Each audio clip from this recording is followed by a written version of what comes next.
"This partnership is finished," Hiroshi Nakamura declared in heavily accented English, his words slicing through the tension of the Manhattan boardroom like a blade through silk as he closed his leather portfolio with the finality of a coffin lid. Derek Williams paused in his methodical floor mopping, his trained ear catching the undercurrent of cultural frustration that the American executives completely missed. 20 feet away from the mahogany conference table, invisible in his grey janitor's uniform, Derek understood exactly what was happening and exactly how to fix it. David Sterling, CEO of Sakura Industries, sat frozen at the head of the table, watching a $500 million investment deal collapse in real time. The Japanese delegation had flown from Tokyo specifically for this merger discussion, but 3 hours of presentations had devolved into polite confusion and mounting irritation as cultural misunderstandings compounded into deal-breaking catastrophe. "Mr. Nakamura, please," David said, his voice carrying the desperate edge of someone watching years of preparation dissolve. "I think there's been a miscommunication about our quarterly projections." "No miscommunication," Hiroshi interrupted, his formal tone masking what Derek recognized as deep offense. "Your presentation shows lack of respect for our time, our investment, our culture. We cannot work with partners who do not understand basic business courtesy."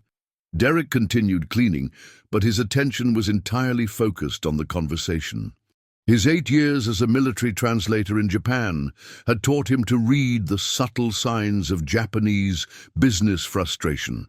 The slight stiffening of posture when David had handed Hiroshi documents with one hand instead of two. The almost imperceptible flinch when David had interrupted Hiroshi mid-sentence, the growing coldness as American directness clashed with Japanese diplomatic protocol. "Sir, if you could just review our financial projections one more time," David pressed, completely oblivious to the cultural landmines he'd been stepping on all morning. "I think you'll see that our numbers clearly demonstrate."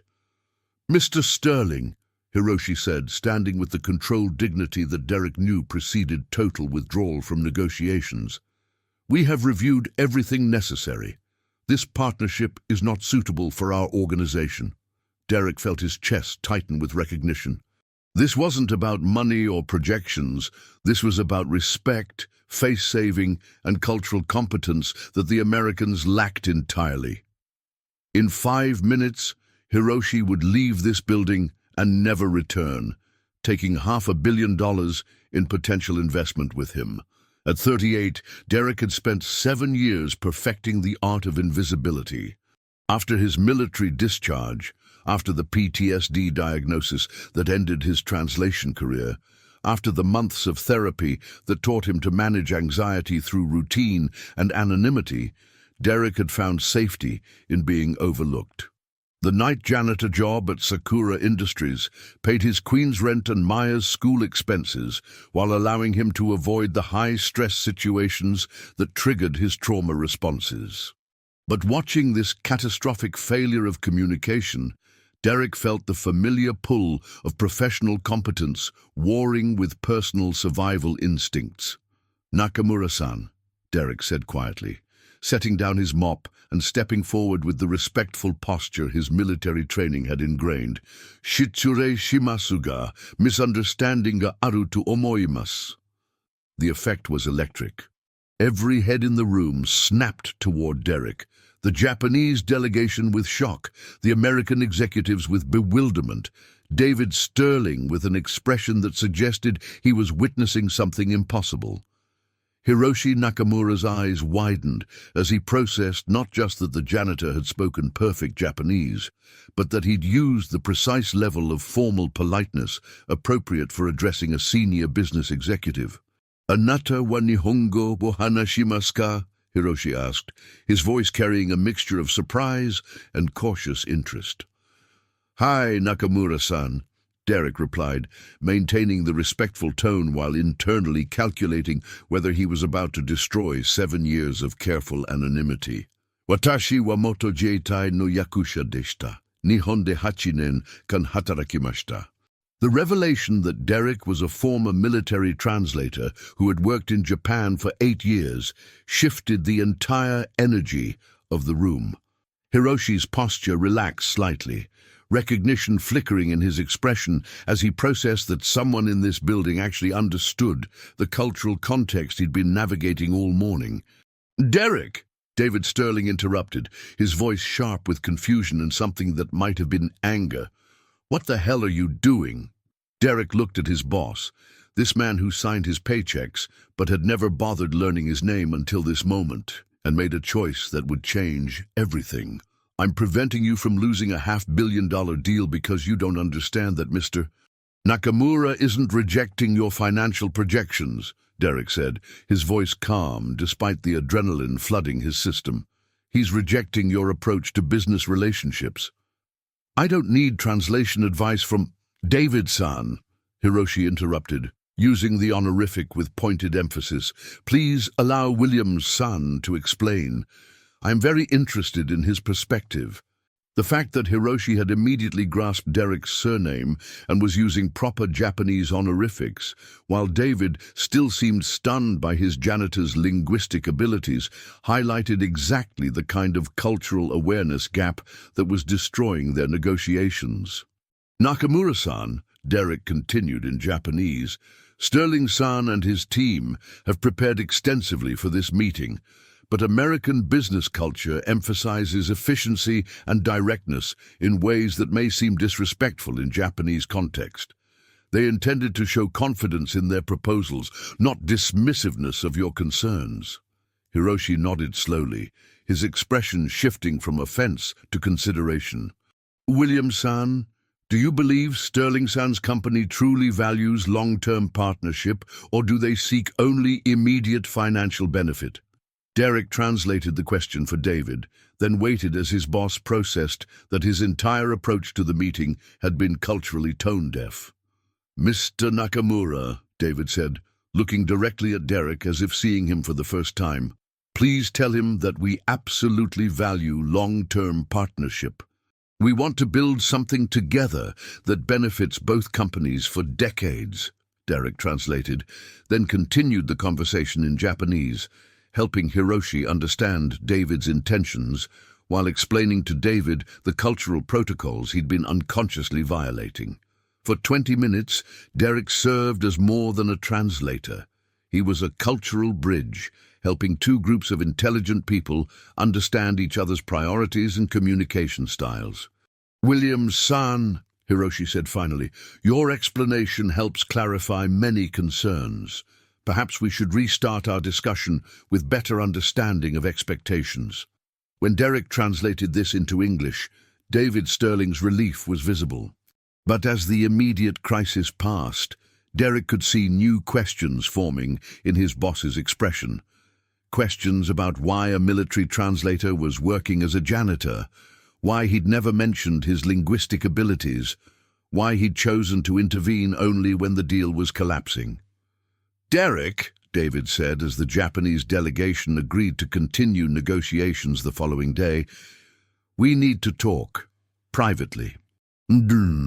As the conference room emptied and Derek returned to his cleaning cart, he felt the familiar anxiety that came with unwanted attention. For 7 years, he'd successfully avoided exactly this situation, being seen, being questioned, being forced to explain a past that included both professional achievements and personal trauma he wasn't ready to discuss. His phone buzzed with a text from Maya. "Dad, I finished my homework early. Can we work on my science project when you get home?" The message reminded Derek of what mattered most, his 10-year-old daughter, who thought her father was the smartest, bravest man in the world, despite having no idea about his military service or the skills that had once made him valuable to the U.S. State Department. Maya knew Derek as the dad who helped with homework, made Saturday morning pancakes, and never missed a school play or parent-teacher conference. She didn't know about the nightmares that sometimes woke him at 3 a.m., the anxiety medication he took daily, or the therapy sessions that had taught him to manage PTSD through routine and controlled environments. "Derek," David called as Derek headed toward the service elevator. "My office. Now." "These." As Derek rode the elevator to the executive floor, he realized that his moment of professional competence had just destroyed 7 years of careful invisibility.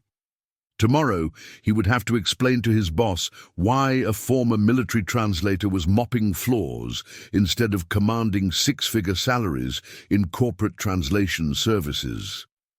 Some interventions, Derek was learning, had consequences that extended far beyond the immediate problem they solved. David Sterling's corner office occupied the entire southeast corner of the 42nd floor, with floor-to-ceiling windows that offered spectacular views of Manhattan's financial district. Derek had cleaned this office hundreds of times over the past 3 years, but he'd never sat in the leather chair across from David's mahogany desk, feeling exposed under the intense scrutiny of a CEO who was clearly re-evaluating everything he thought he knew about his night janitor.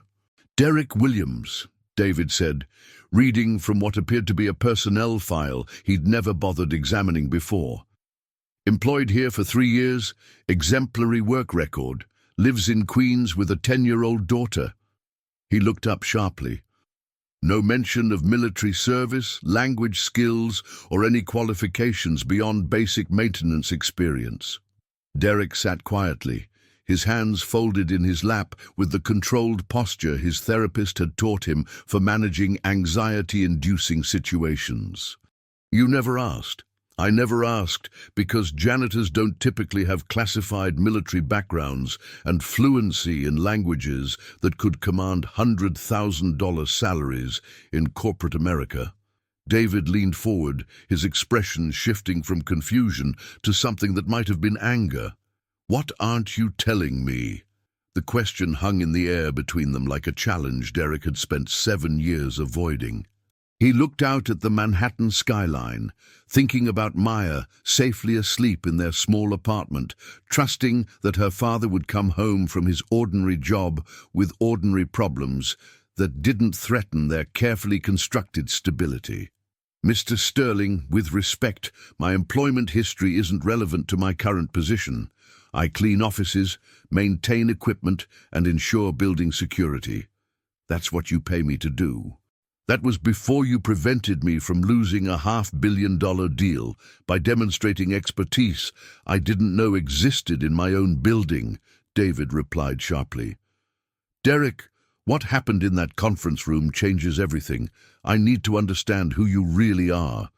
Derek felt the familiar tightness in his chest that preceded anxiety attacks, the feeling of being trapped in a conversation he couldn't control, facing questions that required him to excavate trauma he'd spent years learning to manage.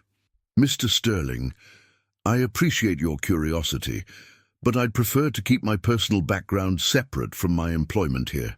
David studied Derek's face with the analytical intensity he brought to evaluating business proposals. "Derek, you just saved my company from catastrophic failure using skills that suggest professional training far beyond anything on your employment application. Either you explain your background voluntarily, or I'll have HR conduct a comprehensive investigation that might raise questions about falsified employment records." The threat was politely delivered, but unmistakable. Derek understood that his choice wasn't between privacy and disclosure. His choice was between controlled revelation and forced investigation that would expose everything he'd worked to keep hidden.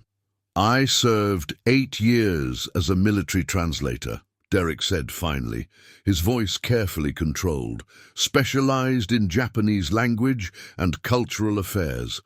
Stationed in Yokosuka and Okinawa, worked on diplomatic initiatives and business partnerships between American military and Japanese civilian sectors. 8 years of military translation experience, and you're working as a janitor?" Derek was quiet for a long moment, weighing how much truth he could safely reveal without opening wounds that might never heal properly. "I was medically discharged, PTSD. The military determined that I was no longer suitable for high-stress translation work. particularly in situations involving cultural negotiations or diplomatic crises. David's expression shifted from suspicion to something that might have been understanding. The kind of situations that require exactly the skills you demonstrated this morning. Yes. Derek, what happened? What caused the PTSD? The question touched the center of everything Derek had spent 7 years avoiding. He thought about Maya's text message, about the science project she wanted to work on, about the normal evening routine that would be waiting for him if he could navigate this conversation without triggering a crisis. Mr. Sterling, that's not something I discuss. The relevant point is that I lost my security clearance and my ability to work in high-stress translation environments. Janitorial work provides steady income and controlled work environment that doesn't trigger anxiety responses. David leaned back in his chair, processing this information with the strategic thinking that had built his company into a major player in international manufacturing. Derek, what if I told you that your intervention this morning didn't just save one deal? What if I told you that Nakamura Industries is considering a long-term partnership that could be worth billions over the next decade, but only if we can demonstrate cultural competence and communication skills that we clearly lack?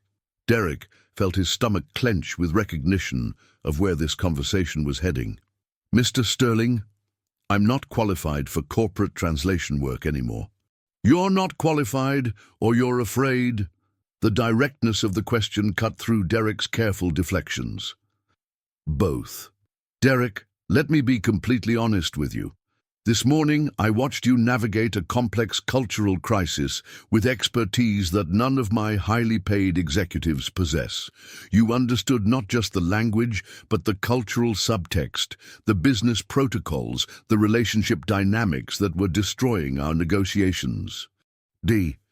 David stood and moved to the window, looking out at the city lights that represented billions of dollars in international business flowing through Manhattan every day.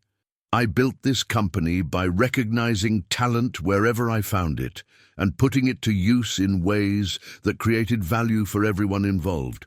Right now, I'm looking at someone whose skills could transform how we approach international partnerships, but who's wasting those skills because of fear. It's not fear, Derek said quietly. It's survival. High-stress translation work triggers panic attacks, anxiety responses, and decision-making impairment that could cost companies millions if I made mistakes under pressure. What if we structured a position that minimized stress while maximizing your cultural expertise? Part-time consulting, controlled environments, support systems that helped you manage anxiety while contributing to important negotiations. Derek thought about Maya, about the stability they'd built, about the careful routine that had allowed him to function successfully for 7 years without major PTSD episodes. Mr. Sterling, what you're suggesting could jeopardize everything I've worked to build for my daughter. If I tried to return to translation work and failed, I'd lose not just this opportunity but also the job security that provides for Maya's education and our basic needs. David returned to his desk, his expression serious but not unsympathetic. Derek, what if I guaranteed your current position regardless of whether you accept additional responsibilities? What if we treated translation consulting as supplementary income rather than replacement employment? The offer was carefully constructed to address Derek's primary concerns, but it didn't account for the psychological cost of returning to work that had once triggered trauma responses severe enough to end his military career. Can I think about it? Derek asked. Of course. But Derek, I want you to consider something. This morning, you chose to help despite the personal risk involved. You could have continued mopping floors and let my company lose a massive deal, but you intervened because you saw a problem you could solve. David paused, his voice carrying the weight of someone who understood leadership decisions that required personal sacrifice. I think you're underestimating your own recovery and overestimating the risks of using your talents to help people. Maya deserves a father who's proud of his abilities, not one who's hiding from them. As Derek left David's office and returned to finish his cleaning shift, he felt the disorienting mixture of possibility and anxiety that came with unexpected opportunities. For 7 years, he'd measured success by stability, consistent income, manageable stress, predictable routine that allowed him to be a reliable father.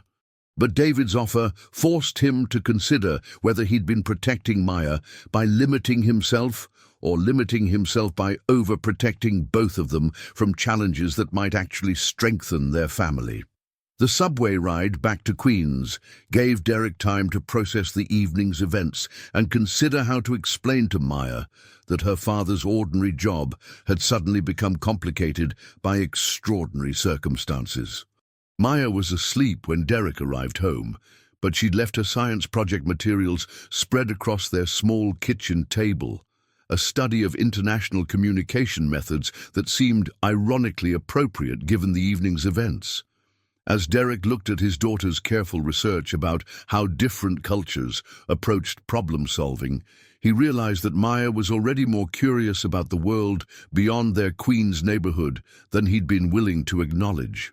Some protective choices, Derek was beginning to understand, protected children from opportunities as much as they protected them from harm. The question now was whether he had enough courage to risk the stability he'd fought to build for the possibility of showing Maya that her father was capable of more than either of them had imagined. 3 days after David Sterling's offer, Derek found himself sitting across from Dr. Sarah Martinez in the familiar beige office where he'd been processing PTSD for the past 5 years. The space smelled of lavender and old books, designed to feel safe and non-threatening, but today Derek felt anything but calm.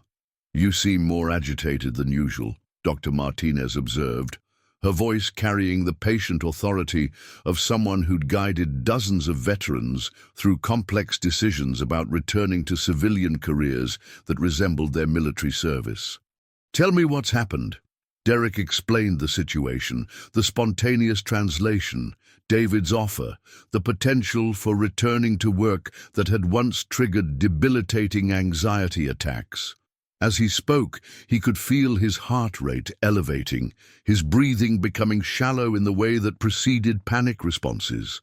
"Derek, how do you feel about the possibility of using your translation skills again?" "Terrified," Derek admitted immediately. "But also, I don't know. Maybe relieved. For 7 years, I've been pretending that part of me doesn't exist, that my skills don't matter, that I'm not capable of more than maintenance work."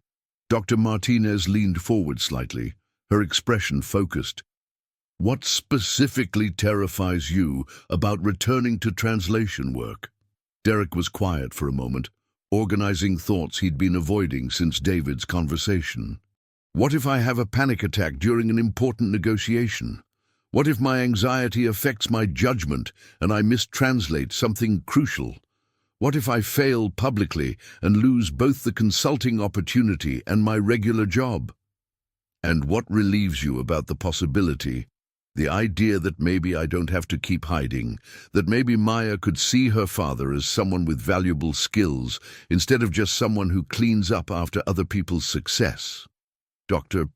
Martinez made notes with the careful precision that characterized all her interactions. "Derek, you've made remarkable progress managing your PTSD over the past 5 years. Your anxiety is controlled, your panic attacks are rare, and you've built coping mechanisms that allow you to function successfully in challenging situations. But translation work isn't just challenging. It's the specific environment that triggered my original trauma. Tell me about Maya's reaction when you discussed this with her." Derek's expression softened as he thought about the conversation he'd had with his daughter the previous evening. Maya had listened with the serious attention she brought to all discussions about important family decisions, then asked questions that revealed how much she'd been thinking about her father's life beyond their daily routine. "She asked why I'd been hiding my superpowers," Derek said with a slight smile. She said that if I could help people understand each other better, maybe I should try, even if it felt scary. 10-year-olds often see situations more clearly than adults who overthink the risks. But 10-year-olds don't understand the financial consequences if their father has a breakdown during a business meeting. Dr. Martinez set down her pen and looked directly at Derek.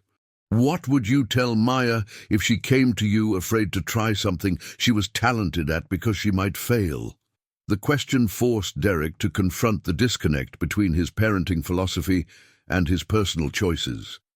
He'd always encouraged Maya to embrace challenges, to see failure as learning opportunities, to believe in her own capabilities even when they seemed intimidating. I'd tell her that growth requires risk, and that avoiding challenges meant missing opportunities to discover what she was capable of. And how does that advice apply to your current situation? Before Derek could answer, his phone buzzed with a text from David Sterling. Nakamura Industries wants to schedule follow-up meetings next week. They specifically requested your involvement in cultural preparation. This could be the beginning of something significant. Derek showed the message to Dr. Martinez, feeling his anxiety spike as abstract possibility became concrete responsibility. Derek, what's your biggest fear about accepting this opportunity? That I'll discover I'm not the same person I was before the trauma. That 7 years of PTSD treatment has fundamentally changed my abilities, and I'll embarrass myself and disappoint people who are counting on me. And what's your biggest fear about declining? Derek considered the question seriously. That I'll spend the rest of my life wondering whether I was protecting Maya from instability or protecting myself from growth. That evening, Derek sat with Maya at their kitchen table, helping her with homework, while internally debating whether to accept David's offer. Maya was working on a social studies project about international cooperation, interviewing family members about their experiences with different cultures. "Dad," Maya said, looking up from her worksheet, "can I interview you about Japan for my project? Mrs. Peterson said we should talk to people who've actually lived in other countries." The request was innocent, but loaded with implications Derek hadn't anticipated. "Maya, I've never told you much about my time in Japan." "I know, but Mr. Sterling called this afternoon while you were at work. He told me that you're really good at helping Japanese people and American people understand each other. He said you might be able to help his company with important business meetings." Derek felt a stab of surprise and slight irritation that David had contacted his daughter directly. "What exactly did Mr. Sterling say?" "He said that your skills are very valuable and that he hopes you'll consider using them to help people communicate better. He also said that he thinks I should be proud of how smart and talented my dad is." Maya's matter-of-fact delivery of this information made Derek realize that his daughter had been processing his career limitations with more sophistication than he'd recognized. She understood that his janitorial work didn't reflect his full capabilities, and she was curious about the parts of his identity he'd been protecting her from. "Maya, how would you feel if Dad took on additional work that might be more stressful, but also more challenging?" Maya considered the question with the seriousness she brought to all important topics. "Would it make you happy?" "It might. But it would also make me nervous, and it might change our routine." "Dad, you're always telling me that I should try new things even if they feel scary. Maybe you should take your own advice." And the simple wisdom of her response reminded Derek that children often understood courage better than adults, who'd learned to fear failure more than they valued growth. "There's something else," Derek said, making a decision about honesty that felt both necessary and terrifying. "The reason I stopped doing translation work before isn't just because I wanted a simpler job. I have something called PTSD, which means that sometimes my brain reacts to stress in ways that make it hard for me to think clearly." Maya absorbed this information with the accepting curiosity she brought to all new concepts. "Is that why you sometimes have bad dreams?" Derek was surprised that Maya had noticed his occasional nightmares. Yes, sometimes my brain remembers stressful things that happened when I was in the military, and it affects how I feel. But you go to therapy to help with that, right? And you take medicine that makes you feel better? Yes. So maybe you could try the translation work and use your therapy tools if it gets too stressful. The conversation continued for another hour, with Maya asking thoughtful questions about PTSD, military service, and the relationship between challenging work and personal growth. By the end, Derek realized that his daughter possessed emotional intelligence and practical wisdom that surpassed his own anxious calculations about risk and safety. The next morning, Derek called David Sterling to accept the consulting position with carefully negotiated boundaries. Part-time hours, advance notice for all meetings, the right to decline assignments that felt too overwhelming, and guaranteed continuation of his regular janitorial position, regardless of how the consulting work progressed. "Derek, I think you're making the right choice," David said. "But I want you to know that this isn't charity or an experiment. Nakamura Industries is considering a partnership that could reshape both our companies, and they've made it clear that cultural competence is essential for moving forward. I understand the stakes, Mr. Sterling. I also understand my limitations. What I'm hoping you'll discover is that your limitations aren't as restrictive as you think they are." The first consulting session was scheduled for the following week, a preparation meeting with David's executive team to discuss cultural protocols for ongoing negotiations with Nakamura Industries. Derek would earn more for 4 hours of consulting than he typically made in 2 weeks of janitorial work, but the financial benefit felt secondary to the psychological challenge of returning to professional environments that had once overwhelmed his capacity to function. As Derek prepared for the meeting by reviewing his old military training materials and cultural guides he hadn't touched in 7 years, he felt the familiar mixture of competence and anxiety that characterized all significant transitions. Maya found him at the kitchen table that evening, surrounded by Japanese business etiquette guides and notes about negotiation protocols. "Dad, you look excited," Maya observed. "I look terrified," Derek corrected. "Maybe both," Maya suggested. "Mrs. Peterson says that feeling scared and excited at the same time usually means you're about to do something important."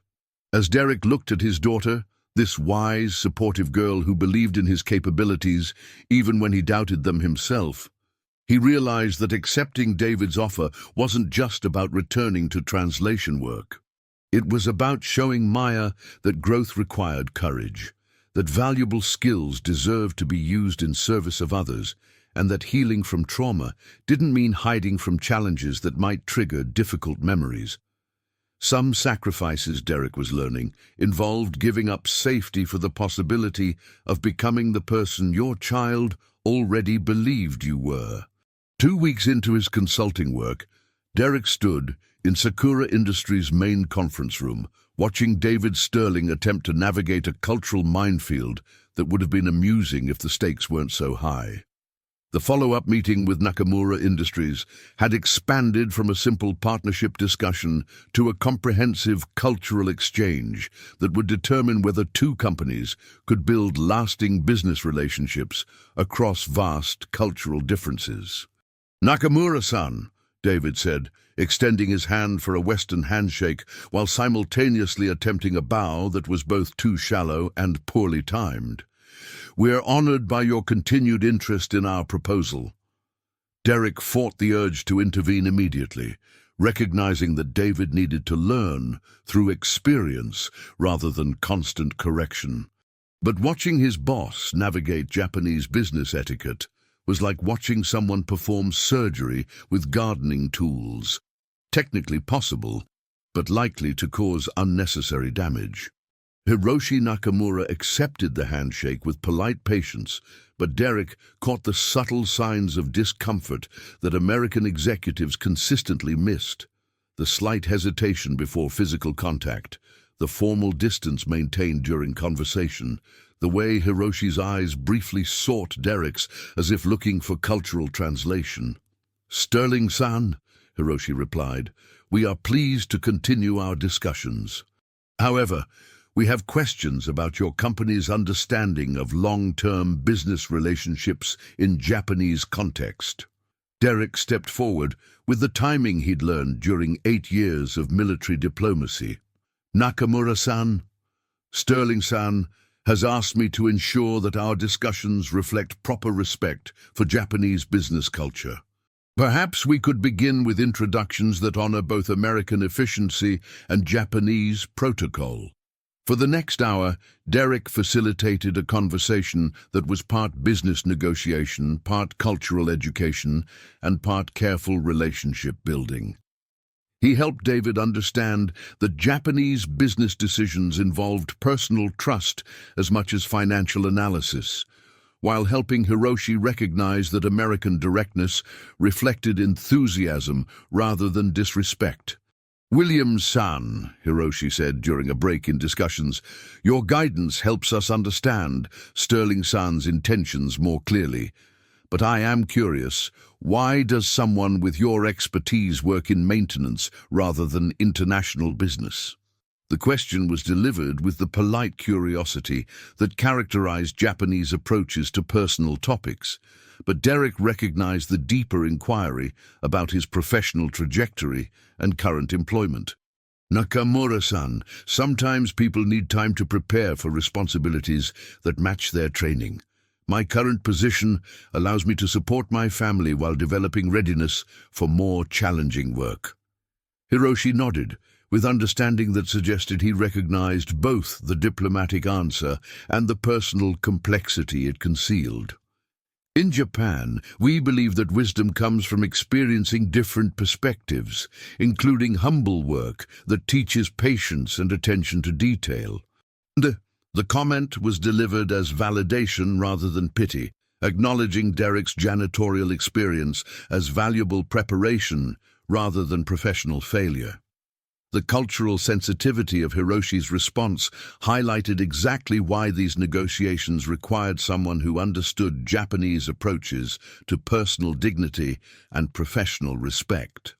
After the meeting concluded with agreements to continue discussions, David asked Derek to remain for debriefing. But instead of the private conversation Derek expected, David had invited his entire executive team to participate in what he called cultural competence training. "Derek," David began, addressing the room of 6 senior executives who were studying Derek with expressions ranging from curiosity to skepticism. "I want everyone to understand what we learned today about the relationship between cultural awareness and business success." For the next 2 hours, Derek found himself conducting an impromptu seminar on Japanese business culture, explaining concepts like relationship building, face-saving, consensus decision-making, and long-term thinking that were fundamental to successful international partnerships. "The key point," Derek explained to the group, "is that Japanese businesses prioritize trust and mutual respect over immediate financial gain. They want to know that American partners understand their values and will honor commitments even when market conditions change." Jennifer Walsh, the VP of Operations, raised her hand with the skeptical expression she brought to all suggestions for process changes. "Derek, this cultural sensitivity approach sounds time-consuming and expensive. Wouldn't it be more efficient to work with Japanese companies that already understand American business practices?" The question revealed exactly the kind of thinking that had nearly cost David the Nakamura partnership, but Derek recognized that Jennifer's concerns reflected legitimate business considerations about time and resource allocation. Ms. Walsh, cultural competence isn't an additional expense. It's an investment in relationship quality that determines whether partnerships survive economic challenges. Japanese companies that understand American practices are also working with your competitors. Companies like Nakamura Industries represent opportunities for exclusive partnerships that aren't available to businesses that can't demonstrate cultural sophistication. David nodded, with the satisfaction of someone whose strategic instincts were being validated. Derek, explain to the team what Nakamura Industries brings to this partnership beyond financial investment. Derek spent another hour outlining the strategic advantages of partnering with Japanese companies: access to Asian markets, manufacturing expertise, long-term stability, and business practices that prioritized quality over short-term profits. By the end, even Jennifer Walsh was asking thoughtful questions about implementation timelines and resource requirements. "There's one more thing," David said as the meeting concluded. "Derek, I've been authorized by our board to offer you a permanent position as Director of International Cultural Relations, with full benefits and salary commensurate with your expertise." The offer was delivered publicly, in front of executives who would become Derek's colleagues rather than his supervisors. The promotion was both validating and intimidating. Recognition of his professional value combined with increased visibility and responsibility that could trigger the anxiety responses he'd spent years learning to manage. "Mr. Sterling, I appreciate the offer, but I'd like to discuss the details privately before making a decision." "Of course. But Derek, I want you to know that this isn't charity or an experiment. Nakamura Industries has made it clear that continued partnership depends on demonstrated cultural competence, and you've proven that you can provide exactly what we need." As the executives filed out of the conference room, Derek felt the familiar mixture of pride and panic that accompanied major life transitions. The consulting work had been manageable because it felt temporary, supplemental to his regular employment. A permanent position would mean fully committing to the professional identity he'd abandoned after his military trauma.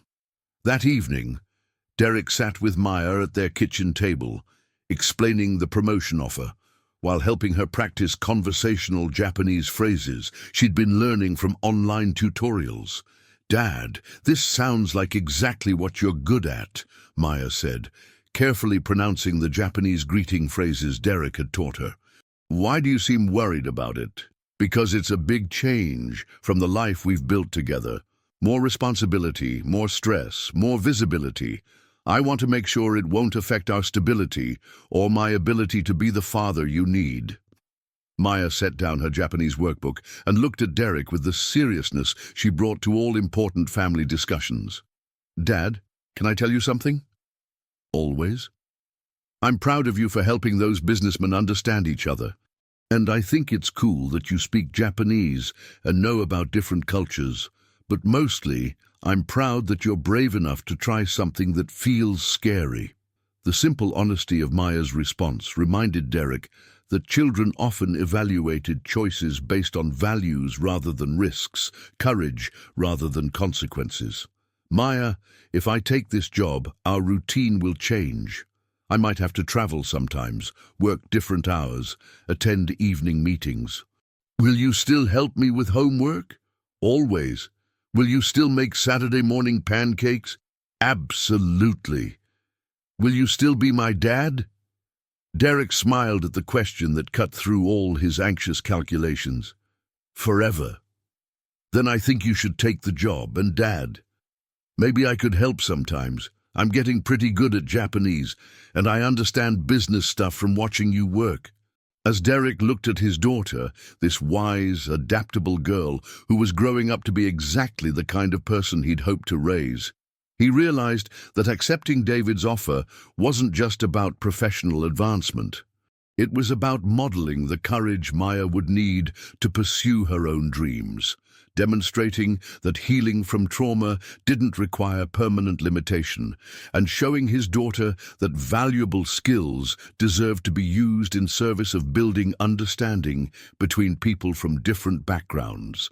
Some partnerships, Derek understood, extended beyond business relationships to include the alliance between parents and children who supported each other's growth, even when growth felt uncertain. The next morning, Derek called David to accept the position with one condition, that Maya be allowed to observe some of the cultural training sessions as part of her education about international business and cross-cultural communication. "Derek," David replied, "I think having Maya involved occasionally would demonstrate to our Japanese partners that we're committed to long-term cultural competence that extends across generations." As Derek hung up the phone and prepared to tell Maya about his decision, he realized that accepting the promotion meant more than returning to work that matched his skills. It meant building a life where both he and Maya could grow into the people their shared experiences had prepared them to become. 6 months into Derek's role as Director of International Cultural Relations, the partnership with Nakamura Industries had expanded beyond anyone's initial projections. What started as a single manufacturing deal had evolved into a comprehensive alliance involving technology transfer, joint ventures, and cultural exchange programs that were transforming how both companies approached international business. But success had also created unexpected enemies within Sakura Industries. "This Japanese obsession has gone too far," Jennifer Walsh declared during the Monday morning executive meeting, her voice carrying the frustration that had been building since Derek's promotion. "We're spending more on cultural consultants and translation services than some of our actual product lines generate in profit." Derek sat at the mahogany conference table, no longer the invisible janitor, but still feeling the weight of skeptical glances from executives who questioned whether his influence justified the resources being devoted to cultural competence initiatives. "Jennifer," David replied, reviewing quarterly reports that showed record profits from their Japanese partnerships, "our revenue from Nakamura Industries alone has increased by 400% since we began prioritizing cultural understanding. Short-term gains from one partnership don't justify restructuring our entire corporate culture around the preferences of foreign investors," Jennifer shot back, her tone carrying implications that made Derek's chest tighten with familiar anxiety. Robert Chen, the VP of Finance, leaned forward with documents that Derek recognized as ammunition for a coordinated attack. "David, I've been analyzing the cost-benefit ratios of our cultural programming. We're paying Derek's salary, funding Japanese language classes for employees, hiring cultural consultants, and modifying our business practices to accommodate what amounts to one client's preferences. One client who represents nearly 30% of our current revenue," David corrected. "One client who could disappear tomorrow and leave us with expensive programs that don't benefit our core American business operations," Robert replied. "We're making ourselves dependent on cultural accommodations that our competitors don't need to worry about." Derek felt the conversation shifting into territory that threatened not just his position, but the entire foundation of progress they'd built with Nakamura Industries. This wasn't a debate about business strategy. This was a challenge to the value of cultural competence itself. "If I may," Derek said, his voice steady despite the adrenaline flooding his system, "the cultural programs we've implemented benefit all our international relationships, not just our partnership with Nakamura Industries." Jennifer's expression showed the kind of polite dismissal that Derek had hoped to avoid by accepting his current position. "Derek, I appreciate your expertise, but you're not seeing the bigger picture here. We're an American company competing in global markets. Our strength comes from American innovation and efficiency, not from adapting ourselves to accommodate every cultural preference we encounter." "Ms. Walsh, respectfully, that approach is exactly why American companies lose international contracts to competitors who understand that business relationships require cultural sophistication. And that cultural sophistication has cost us nearly $2 million in the past 6 months. Robert added, sliding a detailed expense report across the table. Money that could have been invested in actual product development or market expansion.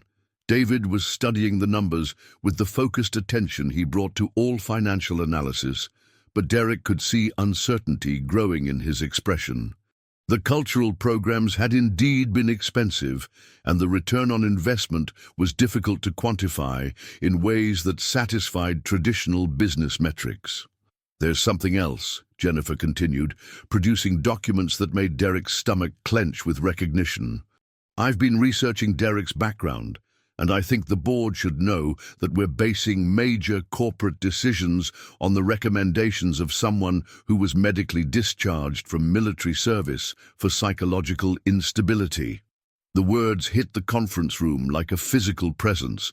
Derek felt his breathing become shallow, his heart rate elevating in the way that preceded panic attacks.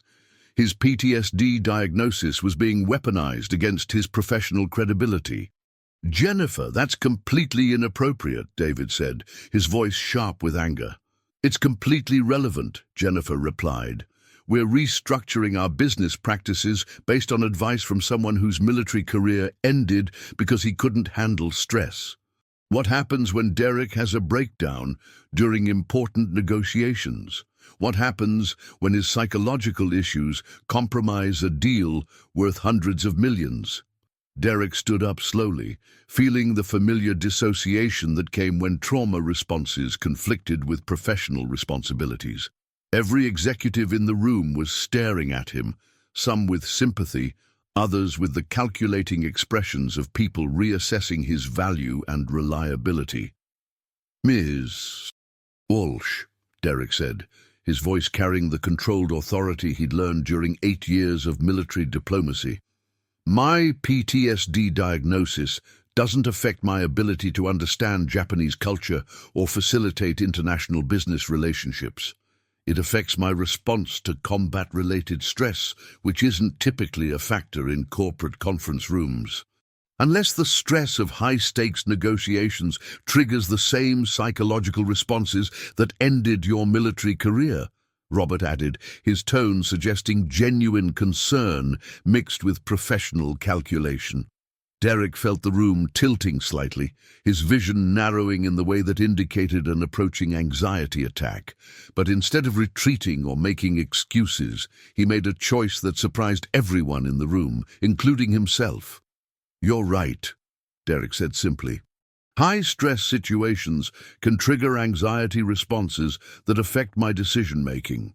PTSD is a real condition that requires ongoing management, but over the past 6 months, I've successfully facilitated negotiations worth over $50 million without any psychological incidents that compromised business outcomes." The honesty was strategic and vulnerable simultaneously, acknowledging Jennifer's concerns while demonstrating that his condition didn't prevent professional competence. "Derek," David said, "you don't need to justify your medical history to anyone in this room." "Actually, I do," Derek replied, "because Ms. Walsh is raising legitimate questions about reliability and professional capacity. She deserves honest answers." Derek turned to address Jennifer directly. "My PTSD was caused by witnessing civilians being killed during a diplomatic mission I was translating for. The trauma affects my sleep, occasionally triggers anxiety attacks, and requires ongoing therapy and medication management. But it also taught me that communication failures between cultures can have life-or-death consequences, which is why I take international business relationships seriously enough to ensure they succeed." The conference room was silent as executives processed Derek's disclosure. Jennifer's expression had shifted from attack mode to something that might have been discomfort with the personal territory the conversation had entered. Before anyone could respond, Derek's phone buzzed with an urgent message from Hiroshi Nakamura. "Emergency meeting requested. Competitive offer from Morrison Industries includes significant financial incentives. Need cultural guidance on appropriate response within 24 hours. Derek showed the message to David, whose face immediately went pale with understanding. Morrison Industries was Sakura's primary competitor, and losing the Nakamura partnership would cost far more than the cultural programs Jennifer was questioning. "This is exactly what I'm talking about," Jennifer said, reading the message over David's shoulder. "We've made ourselves so dependent on one relationship that we're vulnerable to competitive pressure we should be able to handle through normal business practices. Normal business practices won't help us retain a Japanese partner who's being courted by competitors who understand cultural expectations," Derek replied, feeling his anxiety transform into focused professional energy. "This situation requires exactly the kind of cultural competence you've been arguing against." David looked around the conference table at executives who were suddenly facing the practical consequences of their theoretical objections to cultural programming. "Derek, what do you recommend?" Derek felt the familiar surge of competence that had sustained him through 8 years of military diplomacy and 6 months of corporate cultural work. This was why his skills mattered, why his experience was valuable despite the psychological costs it had extracted. "We respond within 6 hours instead of 24, demonstrating that we prioritize the relationship over our own convenience. We arrange a face-to-face meeting that shows respect for their position. And we present a counter-proposal that addresses their business needs while reinforcing our commitment to long-term partnership rather than just financial competition." "And if your anxiety affects your performance during these crucial negotiations?" Jennifer asked. Derek looked at her directly, his voice carrying the calm authority of someone who had learned to function professionally despite psychological challenges. "Then you'll have documentation that cultural competence requires backup systems and multiple qualified personnel, which supports arguments for expanding rather than eliminating our cultural programs." The response was both practical and pointed, acknowledging the risks while demonstrating why those risks justified investment in cultural competence rather than abandonment of it. David's phone was already in his hand. "Derek, set up the meeting with Nakamura Industries.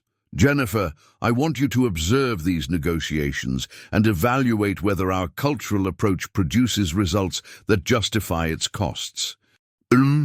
As the emergency meeting ended and executives dispersed to prepare for potentially company-saving negotiations, Derek realized that his confrontation with Jennifer had forced him to articulate why his work mattered in ways he'd never had to explain before. Some battles, he understood, required defending not just professional positions, but the value of expertise that couldn't be easily quantified or replicated through conventional business training. The next 24 hours would determine whether cultural competence was treated as essential business infrastructure or expensive accommodation that could be eliminated during cost-cutting pressures.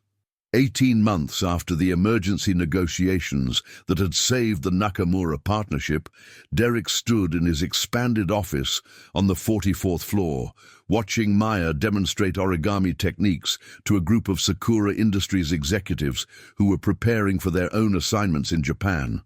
His 12-year-old daughter had become an unofficial cultural ambassador, helping American business people understand concepts that traditional corporate training never addressed. "The key is patience," Maya explained to Robert Chen, who was struggling with the precise folds required for a paper crane. "In Japanese culture, taking time to do something correctly is more important than finishing quickly." Derek smiled at his daughter's natural teaching ability, recognizing how much she'd grown since that evening, when she'd encouraged him to accept David's first consulting offer. Maya was no longer just the daughter of a janitor who happened to speak Japanese. She was a confident young woman who moved comfortably between cultures and helped others navigate differences they'd never encountered. "William's son," Hiroshi Nakamura said, entering Derek's office with the comfortable familiarity that had developed over their months of working together. "I wanted to discuss the expansion of our cultural exchange program before I returned to Tokyo." The relationship between Derek and Hiroshi had evolved far beyond business partnership into something that resembled mentorship and genuine friendship. Hiroshi had become a regular presence at family dinners, teaching Maya calligraphy and sharing stories about Japanese history that connected her to cultures beyond her immediate experience. Nakamura-san, Maya and I have prepared some recommendations for the youth exchange component, Derek replied, gesturing to documents that outlined programs for American and Japanese students to learn about international business through hands-on cultural immersion. As they reviewed the proposals, Derek reflected on how dramatically his life had changed since that night when he'd intervened in a failing business negotiation. The consulting work had evolved into a permanent position that utilized his skills while accommodating his psychological needs. More importantly, it had shown Maya that her father was capable of growth, adaptation, and professional contribution that extended beyond their family's immediate needs. "Derek," David said, arriving for their scheduled meeting with the relaxed confidence that had replaced his earlier cultural anxiety, "the board just approved the budget for expanding cultural competence training to all our international divisions." The announcement represented validation of everything Derek had argued for during his confrontation with Jennifer Walsh 18 months earlier. Cultural competence had proven its value through measurable business outcomes, retained partnerships, successful negotiations, and competitive advantages that justified every dollar invested in cross-cultural programming. "How did Jennifer vote?" Derek asked, curious about the executive who had most vigorously opposed his influence. "Jennifer voted in favor," David replied with a slight smile. "After observing our negotiations with Nakamura Industries and seeing the results we achieved, she became one of the strongest advocates for cultural training. She's actually requested assignment to our new European division specifically to develop cultural competence in different markets." The transformation of Jennifer's perspective illustrated something Derek had learned during his military service, that people's positions often reflected their experience more than their character, and that new experiences could create new understanding. "There's something else," David continued. "The board has approved my recommendation to create a vice president position for international cultural relations. Derek, I'd like you to consider accepting the promotion." The offer was both gratifying and overwhelming. Vice president was a level of corporate responsibility Derek had never imagined achieving, particularly given his unconventional career path and ongoing psychological challenges. "David, I appreciate the confidence, but I want to make sure I can handle increased responsibilities without compromising the work we've already built." Maya looked up from her origami instruction with the serious expression she brought to all important family discussions. "Dad, what would Mom say about this opportunity?" The question caught Derek off guard. Maya rarely mentioned her mother, who had died when Maya was 4, but when she did, it was usually to invoke values and perspectives that guided important decisions. "Your mom would say that accepting opportunities to help people understand each other better is always worth the risks involved," Derek said after a moment of consideration. "Then you should probably accept the promotion," Maya said with 12-year-old logic that cut through his anxious calculations about professional adequacy.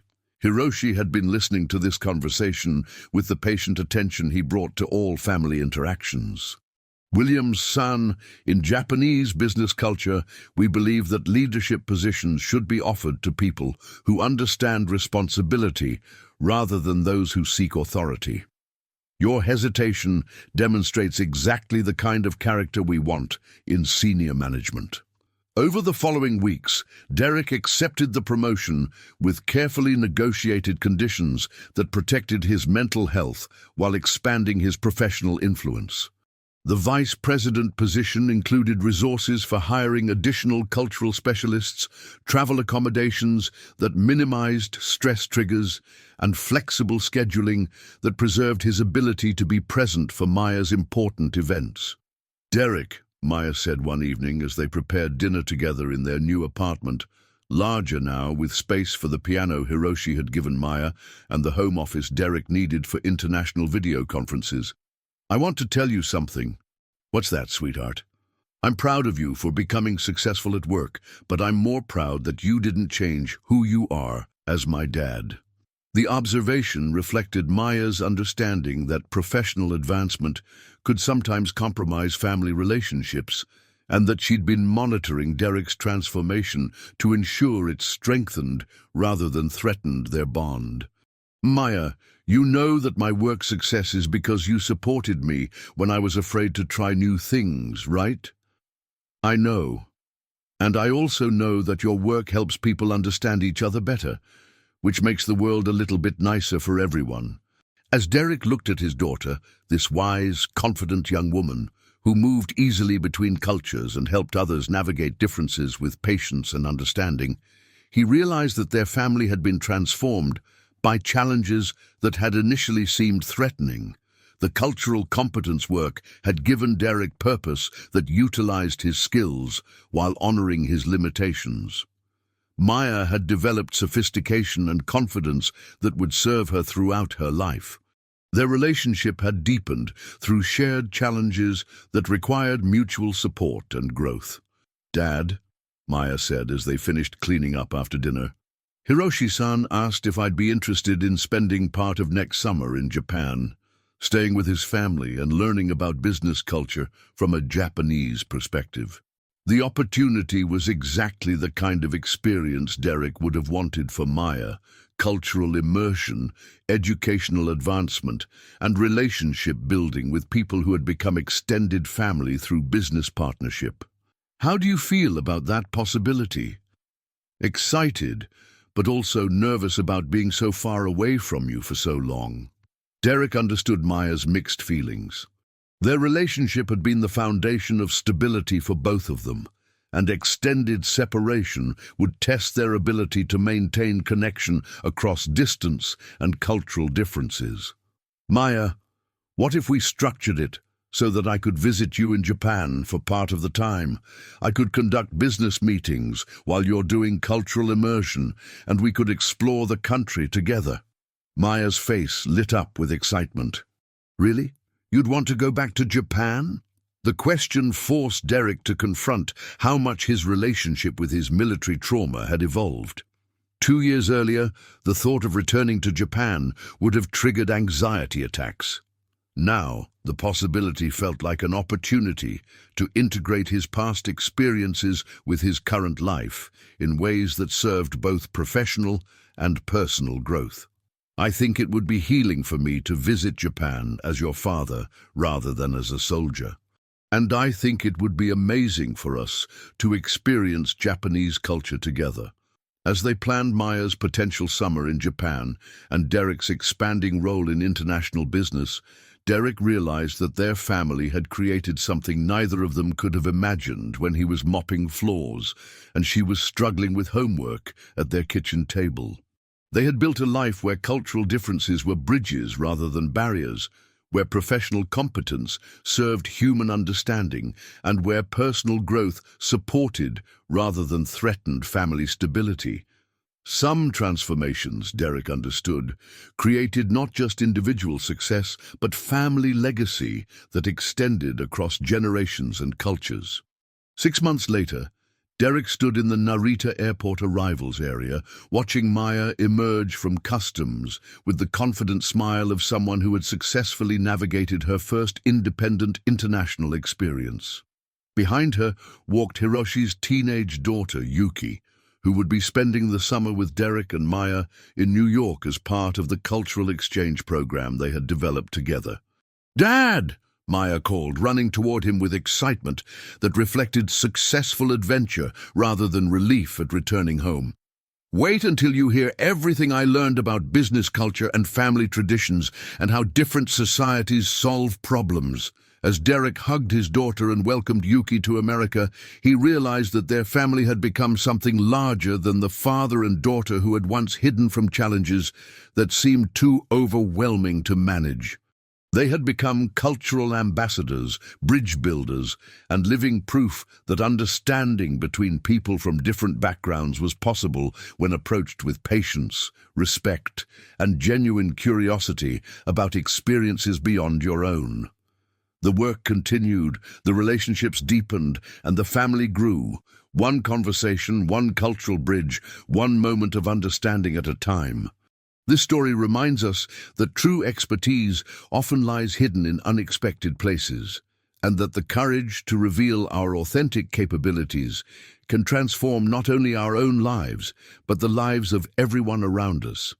In a world that frequently judges people by their current position rather than their potential, Derek and Maya's journey shows us that cultural understanding and personal growth require both individual courage and community support. Sometimes the most valuable skills are those we've learned through difficulty, and the most important bridges are built between people who initially seem to have nothing in common. When we choose to see competence rather than limitations, to invest in understanding rather than assumptions, we create opportunities for connection that benefit everyone involved. What hidden capabilities are you keeping invisible because they don't match others' expectations? What bridges could you build if you had the courage to share your authentic expertise?